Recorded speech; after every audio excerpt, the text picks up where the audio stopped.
मेरा नाम ज़ील व्यास है और इस साल मैंने नीट यूजी दी थी, जिसमें मेरे मार्क्स आए थे 710 आउट ऑफ 720 और मेरा ऑल इंडिया रैंक 9th है।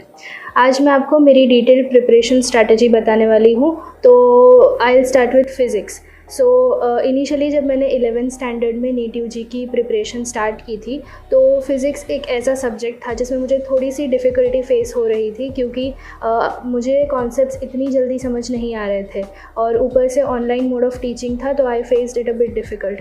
बट मेरे टीचर ने मुझे हमेशा सपोर्ट किया है, तो उन्होंने मुझे सजेस्ट किया कि मैं अपनी क्वेश्चन प्रैक्टिस पर ज़्यादा ध्यान दे सकूँ, ताकि जब मैं कोई कॉन्सेप्ट समझ जाऊँ और मैं उसके क्वेश्चंस अटेम्प्ट करूँ तो मुझे ये प्रॉपर्ली पता चल पाएगा कि मुझे वो कॉन्सेप्ट ठीक से समझ आया है या नहीं। तो जैसे ही टीचर कोई कॉन्सेप्ट पढ़ाता है, तो पहली बात तो आपको उसको उसी दिन रिवाइज़ कर लेना है, और रिवाइज़ करने के बाद आपके पास जो भी स्टडी मटेरियल है वहाँ से आप उसके क्वेश्चंस अटेम्प्ट कर सकते हैं। तो इससे क्या होगा कि आपका वो कॉन्सेप्ट बहुत ही क्लियर हो जाएगा और एकदम पक्का हो जाएगा, ताकि आप जब भी नेक्स्ट टाइम उसको रिवाइज़ करो तो आपको पहली बार जितनी मेहनत नहीं करनी पड़ेगी। जब फ़िज़िक्स की बात आती है तो कॉन्सेप्ट और क्वेश्चंस पे इक्वल इम्पॉर्टेंस देना बहुत ज़रूरी है। आपको अगर प्रैक्टिस करनी है तो आप सबसे पहले एनसीईआरटी अटेम्प्ट कर सकते हैं। एनसीईआरटी में भी जो बैक एक्सरसाइज क्वेश्चंस हैं वो काफ़ी यूज़फुल होते हैं फ़िज़िक्स के लिए। उसके बाद आप दूसरे रेफरेंस बुक्स भी यूज़ कर सकते हैं, जैसे कि मैं एररलेस यूज़ किया करती थी। एररलेस में भी बहुत ज़्यादा क्वेश्चन वैरायटी होती है जो आपको काफ़ी हेल्प कर सकती है। जब फ़िज़िक्स की बात आती है तो 11th का जो फ़िज़िक्स है उसमें वो आपके 12th की फ़िज़िक्स के लिए एक बहुत अच्छा बेस बनाता है। तो जब आप 11th की फ़िज़िक्स पे बहुत फोकस करके उसको समझ लेंगे तो 12th की फ़िज़िक्स आपके लिए काफ़ी इजी हो जाएगी। इसलिए 11th के जितने भी इम्पॉर्टेंट चैप्टर्स हैं, जैसे कि मोशन है, लॉज ऑफ मोशन है, work energy power, system of particles, इन सब चैप्टर्स पे I would tell you to focus more, so that it is easier for you to cope up in the 12th standard.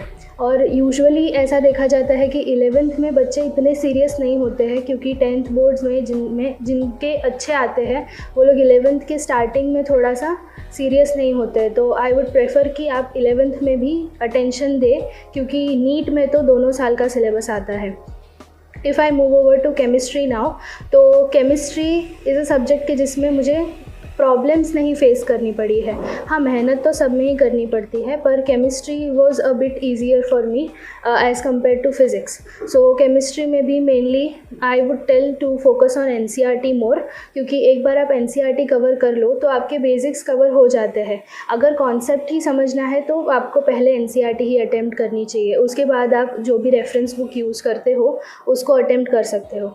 और question practice में अगर आपका focus NEET पर ही ज़्यादा है तो आई वुड प्रेफर कि आप एमसीक्यूज़ की ही ज़्यादा प्रैक्टिस करें। बोर्ड्स के लिए सब्जेक्टिव प्रैक्टिस भी आप कर सकते हैं, जो एनसीईआरटी से इनफ मिल जाती है। तो बाकी की जो प्रैक्टिस है वो आपको किसी एमसीक्यू रेफरेंस बुक से ही करनी चाहिए। फिर अगर बायोलॉजी की बात करें तो जो भी लोग पीसीबी चूज़ करते हैं, बायोलॉजी उनका फेवरेट सब्जेक्ट होता ही है। सो बायोलॉजी में किसी को बहुत ज़्यादा गाइडेंस की ज़रूरत नहीं पड़ती है। आपके जो भी टीचर है वो आपको जिस भी रेफरेंस बुक सजेस्ट करें आप उससे पढ़ सकते हैं। पहले तो एनसीईआरटी ही कवर करने की कोशिश करें, क्योंकि नीट जो है वो एक एनसीईआरटी बेस्ड एग्ज़ाम है और तीनों सब्जेक्ट्स में मैक्सिमम पोर्शन एनसीईआरटी से कवर हो जाता है।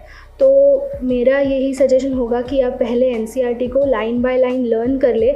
आपको एनसीईआरटी की कहीं से भी नूक एंड कॉर्नर से क्वेश्चन आए तो आना चाहिए।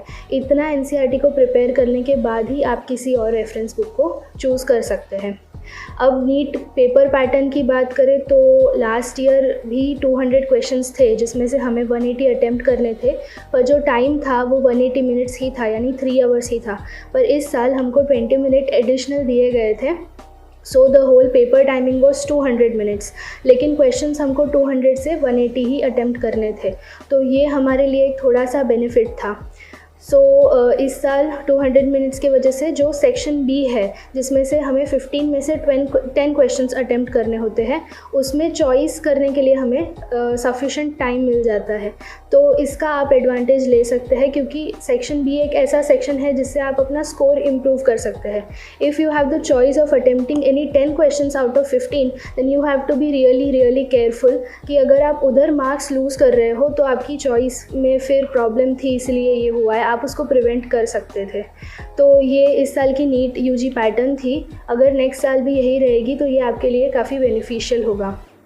अब जो लोग कोचिंग नहीं जाते हैं, जो लोग सेल्फ स्टडी से करते हैं, उन्हें पहले तो एनसीईआरटी ही क्लियर करनी चाहिए, सारे क्वेश्चंस पूरा कंटेंट कवर करना चाहिए, क्योंकि कुछ लोग सोचते हैं कि एनसीईआरटी से प्रिपरेशन इतनी अच्छी नहीं हो पाती है, पर ये बात सही नहीं है। नीट में मैक्सिमम जो 80 to 90% क्वेश्चंस आते हैं वो एनसीईआरटी से ही आते हैं, एक्स्ट्रा क्वेश्चंस काफ़ी कम होते हैं।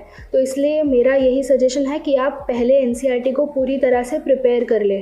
उसके बाद अगर आपको एक्स्ट्रा कंटेंट के लिए जाना है तो आप कोई रेफरेंस बुक प्रेफर कर सकते हैं, और या तो आप डायरेक्टली क्वेश्चन प्रैक्टिस पे भी जा सकते हैं एमसीक्यूज़ की, क्योंकि वहाँ से भी आपको थोड़े क्वेश्चंस ऐसे मिल जाएंगे जहाँ आपको कुछ एक्स्ट्रा कंटेंट क्वेश्चंस के थ्रू ही जानने को मिलेगा। मैं एक रेगुलर स्कूल स्टूडेंट थी, तो मेरे लिए सुबह में स्कूल होती थी और शाम को क्लासेस, तो मुझे इन दोनों को मैनेज करना होता था। हाँ, ऑफ कोर्स मेरे टाइम पे ऑनलाइन ज़्यादा था, स्कूल तो मेरी ऑलमोस्ट दोनों साल ऑनलाइन ही रही है। मेरे लिए ये एक एडवांटेज था कि ट्रांसपोर्ट टाइम मेरा कम हो जाता था, पर फिर भी स्कूल और क्लासेस के शेड्यूल को मैनेज करना इतना इजी नहीं होता है। अगर आपने डमी ली है तो आप उसको तो आराम से कवर अप कर लोगे, पर जो लोग रेगुलर स्कूल स्टूडेंट्स हैं उनके लिए मेरी ये एडवाइस है कि आप बोर्ड्स और नीट इन दोनों की तैयारी अलग अलग ना करें, बिकॉज बोर्ड्स में 12th का जो सिलेबस है वो नीट में तो आ ही रहा है। इसलिए आप जब भी किसी चैप्टर को या किसी टॉपिक को प्रिपेयर करें तो आप उसको ऐसे समझ ले कि आप किसी भी टाइप का क्वेश्चन अटेम्प्ट कर पाए। वो ऑब्जेक्टिव भी हो सकता है, वो सब्जेक्टिव भी हो सकता है। तो काफ़ी स्टूडेंट्स ये एक्सक्यूज़ बनाते हैं कि हमें बोर्ड्स की और नीट की प्रिपरेशन अलग अलग करनी पड़ती है, इसके वजह से हमारा बहुत टाइम चला जाता है। तो इसको आप ऐसे ही कवर अप कर सकते हैं कि आप किसी टॉपिक को मेमोराइज तो आपको चलो करना ही है, लेकिन अगर आप समझ लेंगे तो आपको उसे 2 अलग अलग चीज़ों के लिए प्रिपेयर नहीं करना पड़ेगा। तो आप अपना इसी तरीके से टाइम भी मैनेज कर सकते हैं कि अगर आपको कोई चैप्टर पढ़ाया गया, आपने उसे एक बार लर्न कर लिया, तो फिर आपको उसको स्कूल के और क्लास के टेस्ट्स के लिए अलग अलग से प्रिपेयर नहीं करना पड़ेगा। और I would prefer you to keep a single notebook for both the places, ताकि आपको किसी भी टेस्ट के लिए वो एक ही चीज़ रेफर करनी पड़े। आपको अलग अलग चीज़ों से, एक बार स्कूल की बुक से किया, एक बार क्लास की बुक से किया, ये आपका टाइम बच जाए। तो ये एक मेरी टिप है आपके लिए जो रेगुलर स्कूल स्टूडेंट्स हैं, जिनको स्कूल और क्लासेस दोनों मैनेज करने होते हैं। और जब आपको पूरा दिन पढ़ाई करनी होती है तो इट इज़ बट ऑब्वियस कि आप एक टाइम के बाद बोर हो जाएंगे। इसलिए मेरा आपको ये सजेशन है कि आप दिन के एंड की साइड पर कोई एक ऐसा टास्क रखें जिससे आप लुक फॉरवर्ड कर सकें, जिसके लिए आप पूरे दिन मेहनत करके वो टाइम थोड़ा रिलैक्स कर सकें, ताकि आप पूरे दिन थक ना जाए और आप एग्जॉस्ट ना हो जाए। जैसे कि मैं एक टाइम सॉन्ग्स सुनती थी, जब पूरा दिन मैं पढ़ लूँ उसके बाद I listen to songs for a certain time. Yes, that time should not exceed a particular limit, कि आपका पूरा दिन का रूटीन डिस्टर्ब हो जाए, आपको काम बंद ही ना कर पाए। जैसे कि कोई सोशल मीडिया साइट है तो वो एक बार आपने खोल ली तो फिर आप 1-2 घंटे तक वही करते रहे, ऐसा फिर आपको नहीं करना चाहिए। Half an hour is maximum time where you take to relax. और डिनर के टाइम पे आप अपनी फैमिली के साथ टाइम स्पेंड कीजिए, उनके साथ डिस्कस कीजिए कि आपने पूरे दिन में क्या किया। इससे क्या होगा कि वो भी आपको थोड़ी सी हेल्प कर पाएंगे, ताकि अगर आप कहीं पर फंस गए हैं, आपको कोई प्रॉब्लम हो रही है, तो आप अपने पेरेंट्स के साथ भी डिस्कस कर सकते हैं, ताकि वो भी आपको कोई अच्छा सोल्यूशन दे सके।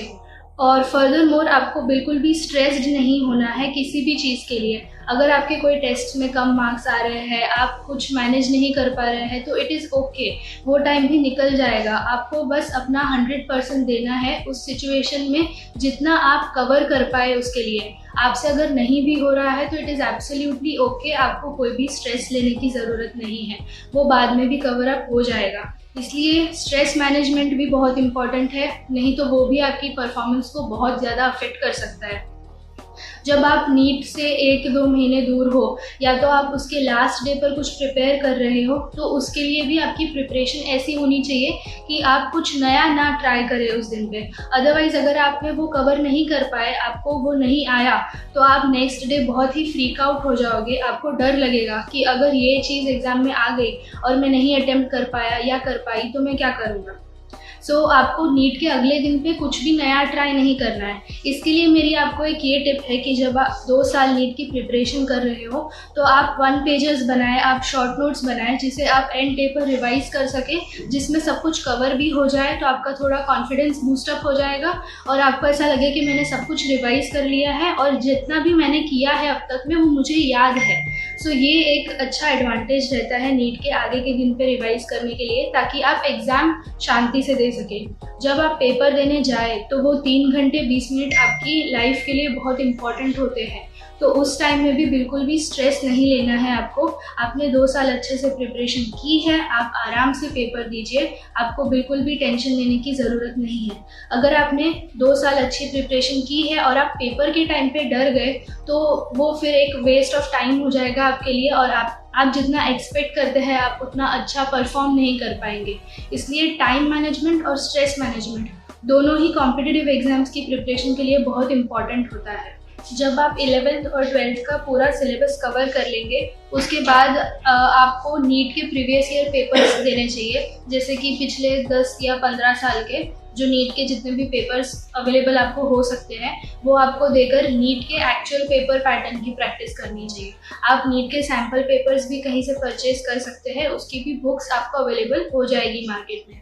तो इसके अलावा आप जितने भी पेपर्स अटेम्प्ट करें उसको आप बिल्कुल ही एग्ज़ाम एनवायरनमेंट में दें 3 hours 20 minutes में विदाउट एनी डिस्टर्बेंस, और आपको फुल फोकस के साथ उन पेपर्स को अटेम्प्ट करना है। आपको स्टेशनरी से OMRs भी मिल जाएंगी तो आप उसके साथ OMR की भी प्रैक्टिस कर सकते हैं ताकि ऑन द डी डे आप कोई OMR मिस्टेक करके ना आए, बिकॉज ये जनरली स्टूडेंट्स को एक बहुत गिल्ट रह जाता है कि मैंने क्वेश्चन तो बराबर अटेम्प्ट किया था, मुझे आंसर भी आता था, मेरा आंसर करेक्ट भी था, लेकिन मैं OMR मिस्टेक करके आ गया जिसकी वजह से मेरे मार्क्स और रिड्यूस हो गए।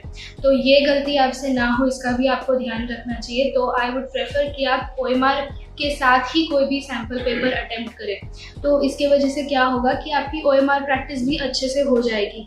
अब आप नीट के पहले नीट पैटर्न के जितने भी पेपर्स थे उनमें एक अपनी स्ट्रैटेजी डेवलप कीजिए कि आपको कौन सा सब्जेक्ट पहले करना कंफर्टेबल रहता है, कौन सा सब्जेक्ट आप लास्ट में प्रेफर करना चाहेंगे।